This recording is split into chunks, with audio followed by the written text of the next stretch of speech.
কিছু পিছনে পড়ে গেলেও কর্মফল কখনো কিন্তু তোমার পিছনে পড়ে না, কারণ কর্মফল তোমার সাথে সাথে চলে। যেমন তুমি কর্ম করবে এ জন্মে সেই রকমই কর্মফল তোমাকে পেতে হবে। তাই তুমি যদি ভাবছো কোনো কিছু দুষ্কর্ম করবে বা খারাপ কর্ম করবে, ভেবে নিও তার ফল কিন্তু তোমাকে এ জন্মেই পেতে হবে, সেটা আজ হোক কি দুদিন পর। আর যদি তুমি ভেবে থাকো কোনো ভালো কাজ করবে, ভালো কিছু সাথ দেবে, তার ফলও কিন্তু তুমি এ জন্মেই পাবে, সে আজ হোক কি কাল। তো কাজ তুমি কিন্তু ভেবে চিন্তে করো। ভগবান তোমাকে ক্ষমা করে দিতে পারে, কর্ম কিন্তু তোমাকে ক্ষমা করবে না।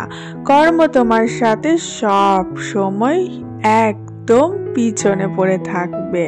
তো তুমি যদি ভেবে থাকো যে কোনো ভালো কাজ করছো কিন্তু কাজের ফল পাচ্ছ না, তাহলে অপেক্ষা করো, আজ না হলে দুদিন পরও কিন্তু ভালো কাজের ফল কিন্তু ভালোভাবে পাবে।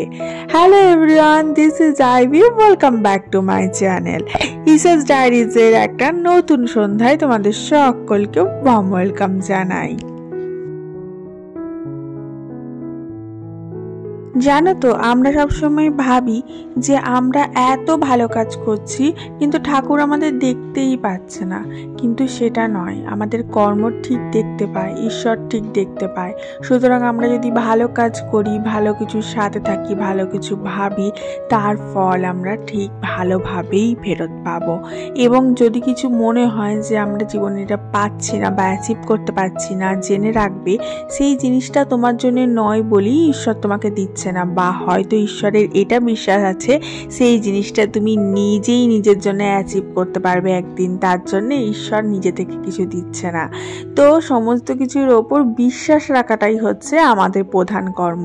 বিশ্বাসে মেলায় বস্তু তর্কে বহুদূর, কথাতেই আছে। তাই বিশ্বাস রাখতে হবে, কর্ম করে যেতে হবে। ফলের আশা করো না, ফল কিন্তু একদিন না একদিন তোমার কাছে ঠিক আসবে। তুমি যদি ভালো কাজ করে যাও আর কোনো কাজের জন্য 100% সততা দিয়ে পরিশ্রমটা করো, তাহলে জেনে রাখবে ফল তোমার সাথে একদিন না একদিন আসবেই। হয়তো দুদিন দেরি হবে কিন্তু ফল ঠিকই আসবে। চলো দিনটা স্টার্ট করা যাক। আজকে দিনটা স্টার্ট করেছিলাম বিছানাটাকে তুলে দিয়ে, এবং এতটা ঠান্ডা পড়েছে যে হাত পাগুলো পুরো রুক্ষ হয়ে যাচ্ছে। হাত পায়ের কথা বলতে গিয়ে খেয়াল হলো, এই যে আমার পায়ে দাগগুলো দেখতে পাচ্ছ, এটা নিয়ে আমি প্রচুর কমেন্ট পাচ্ছি। এই যে দেখো কালো কালো দাগ হয়ে আছে আমার গোটা পায়ে, এই পায়ে ওই পায়ে দু পায়ে দেখতে পেলেই ভালোভাবে অবজার্ভ করলেই দেখতে পাবে যে ব্ল্যাক স্পট হয়ে আছে। এগুলোর জন্য কদিন ধরে প্রচুর কমেন্ট পাচ্ছি, বাজে কমেন্ট, যে এই মার্কসগুলো নাকি আমার ছোটোবেলার মার্কস, আমার বাবা মা আমাকে স্ট্রিক্টলি পানিশ করতো, অ্যান্ড দ্যাটস ওয়াই এই মার্কসগুলো ক্রিয়েট হয়েছে আমার পায়ে। তো আমি বলে দিই, এই মার্কসগুলো আমার স্ট্রিক্টলি পানিশমেন্টের জন্যও নয়, কোনো বার্থ মার্কসও নয়। এগুলো এক ধরনের skin allergy. You can mostly see the skin allergy on my legs in the winter season.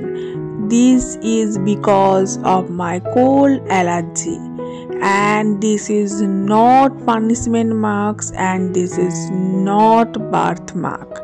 So please এই কমেন্টটা বারবার রিপিটেডলি করা প্লিজ বন্ধ করুন।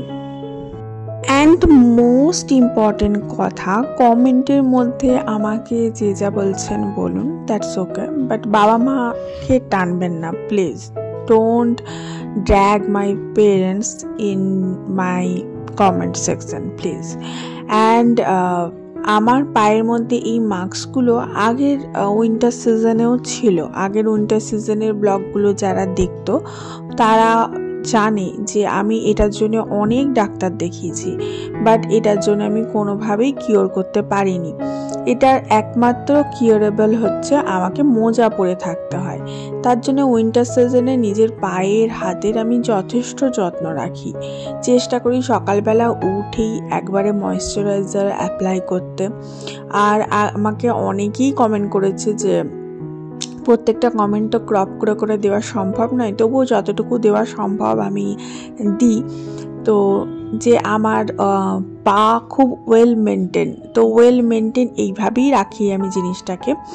ভালোভাবে ময়েশ্চার অ্যাপ্লাই করি সকালবেলা কাজ করতে লাগার আগে, এবং মোজা পরে নিই। মোজা পরে থাকলে পাটা গরম থাকে এবং পায়ের ফাটাটাও কিন্তু কম হয়।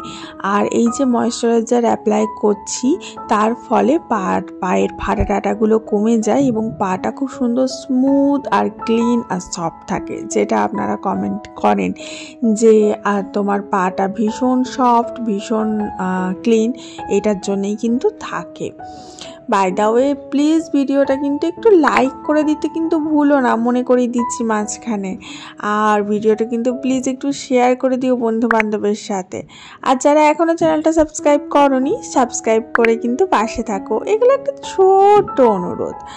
যাই হোক, আমি পায়ের যত্নের কথা বলছিলাম। তো এইভাবে আমি ময়েশ্চারাইজার অ্যাপ্লাই করি, অ্যান্ড চান করতে যাওয়ার আগে আমি অয়েল অ্যাপ্লাই করি, ভালোভাবে অয়েল ম্যাসাজ করি, নিজেকে অয়েল ম্যাসাজ করি, নিজের মেয়েকে খুব ভালোভাবে অয়েল ম্যাসাজ করি, অ্যান্ড আমার হাজব্যান্ডকেও ভালোভাবে অয়েল ম্যাসাজ করে দিই। এই যে দেখো মাস্কটা, একটু ভালো করে দেখলে বুঝতে পারবে এগুলো কোনো রকম পানিশমেন্ট মাস্ক নয়। এই যে দেখছো ফোঁড়ার মতো একটু হয়েছে আর তার চারিদিকে কালো পড়া, এগুলো ঠিক হয়ে গেছে। ঠিক হয়ে যাওয়ার পর স্পট হয়ে গেছে। এই জিনিসটা আমাকে কেউ কিওর করতে পারেনি। আমি প্রচুর ডাক্তার দেখিয়েছি, লাস্ট অপশান হচ্ছে ভেলোর যাওয়া বা চেন্নাই যাওয়া। তো এগুলো অ্যাজ সাচ খুব একটা আমাকে কষ্ট দেয় না এখন, কারণ আমি খুব যত্নে রাখি আমার পা হাতকে, তার জন্য কোনো রকম সেরকম অ্যালার্জি আসে না। তো যদি বাড়াবাড়ি হয় তখন আবার বাইরের অপশান দেখতে হবে। আর আমাদের কাছাকাছি যে কটা অপশান, যে বর্ধমান, কলকাতা, এই কটাতে আমি খুব অনেক ডাক্তার দেখিয়েছি এবং প্রচুর টেস্ট করিয়েছি, কোনো টেস্টেই কিচ্ছু ধরা পড়েনি। আর এগুলো শুধুই পায়ে হয়, আর কোথাও হয় না। তো কিছু জিনিস যেমন চিরসঙ্গী থাকে, তেমন এই স্কিন অ্যালার্জিটাও আমার চিরসঙ্গী। আমার কোল্ড অ্যালার্জিটা প্রথম থেকেই ছিল। আমি শীতকালে খুব একটা ঠান্ডা জল ঘাঁটতে পারি না, হাতগুলো লাল হয়ে যায়, অ্যান্ড ঠান্ডা হাওয়া আমার হাতে লাগলে আমার হাত তাতগুলো লাল হয়ে ফুলে যায় ঠান্ডাতে। তো তার জন্য শীতকালটা আমাকে খুব সাবধানে থাকতে হয়, কোল্ড অ্যালার্জিটা যেহেতু আমার আছে। তো সবার কারু যেরকম একটু কিছু জিনিসে অ্যালার্জি থাকে, কারোর ডাস্ট অ্যালার্জি থাকে, কারোর কোল্ড অ্যালার্জি থাকে, সেরকমই আমার কোল্ড অ্যালার্জি রয়েছে। আমার এক পিসির আবার নতুন জামা কাপড় খুললে যে একটা হালকা গন্ধ বেরোয়, সেটাতে অ্যালার্জি আছে। যার যেমন থাকে, কিছু রেয়ার জিনিস না। আমার মেয়ের কিসে অ্যালার্জি আছে জানো? কেউ ভাবতেই পারবে না। আমার মেয়ের হচ্ছে পেট অ্যালার্জি আছে, ঘরে থাকা পেট, কুকুর বেড়ালের লোমে অ্যালার্জি আছে। আমার মেয়ে যখন খুব ছোট, অলমোস্ট 7 মান্থ হবে, তখন আমাদের ঘরে একটা কুকুর ছিল। আমার হাজব্যান্ড ভীষণ কুকুর ভালোবাসে, ডগ লাভার, আর আমার শ্বশুর শাশুড়িও ডগ লাভার। ওদের ঘরে বরাবরই কুকুর ছিল। তো ওই কুকুরের লোম থেকে আমার মেয়ের অ্যালার্জি হয়, অ্যান্ড সেই অ্যালার্জির জন্য আমাকে প্রচুর ভুগতে হয়, অ্যান্ড সেই সময়ই আমি আমার জবটা কুইট করি। তো এই সমস্ত কিছু পরে অনেক ট্রিটমেন্টের পর জানতে পারি যে ওই লোম থেকে ওর অ্যালার্জিটা ক্রিয়েট হচ্ছে, যেটা কোনোভাবেই কিওর করতে পারছি না। তো আমি ওই জন্য আমার ঘরটাকে পেট ফ্রি করে রেখেছি। আমি যদি আজকে বলি, আজকেই আমার হাজব্যান্ড একটা ডগ নিয়ে চলে আসবে, কারণ ও এতটাই ভালোবাসে। কিন্তু আমার মেয়ে যেহেতু ওটা থেকে অ্যালার্জি, তার জন্য ওটা আমি কোনোভাবেই অ্যালাউ করব না। সেরকমই ডাক্তার ইভেন এটাও বলেছিল যে ও যেন কোনো যার ঘরে পেট আছে তার ঘরে গিয়েও না থাকে 10 মিনিট, তাহলেও ওর অ্যালার্জিটা আবার রিকল হয়ে চলে আসবে। সেরকমই আমি দেখবে শীতকালটা মোজা পরে থাকি পায়ে, তার কারণ হচ্ছে আমার পাটাতে যদি মোজা না পরে থাকি, টাইলসে চলি, তাহলেই আমার ওই অ্যালার্জিটা দেখা দিচ্ছে। কারণ টাইলস খুব ঠান্ডা হয়ে যায়, গরমে যেমন খুব গরম হয়ে যায়, ঠান্ডাতে আবার প্রচুর ঠান্ডা হয়ে যায়। বিশেষ করে আমাদের টাইলসগুলো, জানি না অন্যদের কি হয়। আমি আমাদের এখানকার সিচুয়েশানটা বলছি যে গরমের সময় টাইলসগুলো দেখি প্রচুর গরম হয়ে যাচ্ছে, আর শীতকালে তো টাইলসগুলোতে পা দেওয়া যায় না। তবুও দেখো, কাজের জন্য তো করতে হয়। যেমন এখন জামা কাপড়গুলো কাচা হয়েছে, এগুলো মিলতে হবে, তখন আমাকে খালি পায়েই কিন্তু চলতে হচ্ছে, কারণ এখানটাতে তো মানে আমি ঘরটা মুছেছি, একটু ভিজে ভিজে রয়েছে, তার উপরে জামা কাপড়গুলো মিলছি। এবার ওখানে চপ্পল পরে চললে তো কাদা হয়ে যাবে, মানে দাগ হয়ে যাবে, বা জামা কাপড়েও ইয়ে হয়, তার জন্য অনেক সময় চপ্পল পরে করি, অনেক সময় চপ্পল পরে করি না। আবার সেই স্লিপারগুলোও আমি ধুয়ে দিই। আমার দেখবে আমি অল্টারনেটিভভাবে স্লিপার ইউজ করি, স্লিপার ছাড়া আমি চলিই না শীতকালটা। গ্রীষ্মকালে আমার অ্যাজ সাচ কিছু প্রবলেম হয় না, গরমকালটা আমার ওই জন্যই প্রচণ্ড প্রিয় কাল, একটা প্রিয় সময়, কারণ প্রচুর গরম হলেও আমি এসি চালিয়ে করে কাটিয়ে নিতে পারবো। কিন্তু শীতকালে খুব ঠান্ডা জল ঘাঁটলে বা খুব ঠান্ডায় গেলে আমার এই প্রবলেমগুলো হয়। তার জন্য তো আমার এত ইচ্ছা স্নোফল দেখার, কিন্তু আমার বর ভয়ে ওই পাহাড়ি বেশি উঁচুতে যেতে সাহস পায় না।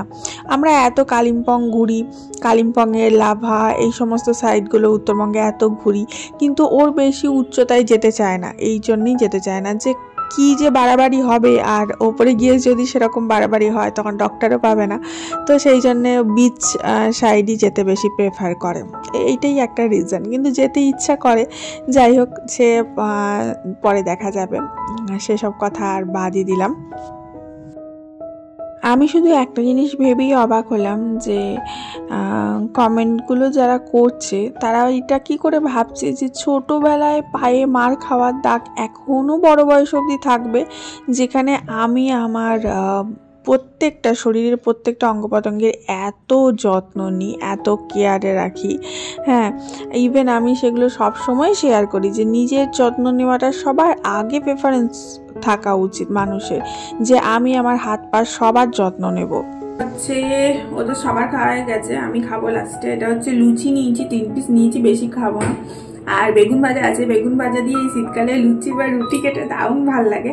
আর এটা হচ্ছে গাজরের হালুয়া টাইপের আর কি, মিষ্টি, দোকান থেকে কেনা, আমি করিনি, ওই মাখা দিয়ে। এটা খেতেও খুব ভালো লাগে। দেখো গাজর দিয়ে না, ওই ইয়ে দিয়ে এক ধরনের হালুয়া টাইপের বলে, ব্যাপক লাগে খেতে। বেগুন ভাজা দিয়ে আমার সব ভালো লাগে। বেগুন ভাজা দিয়ে ভাত, রুটি, লুচি খাওয়ার আলাদাই মজা, সেই খেতে।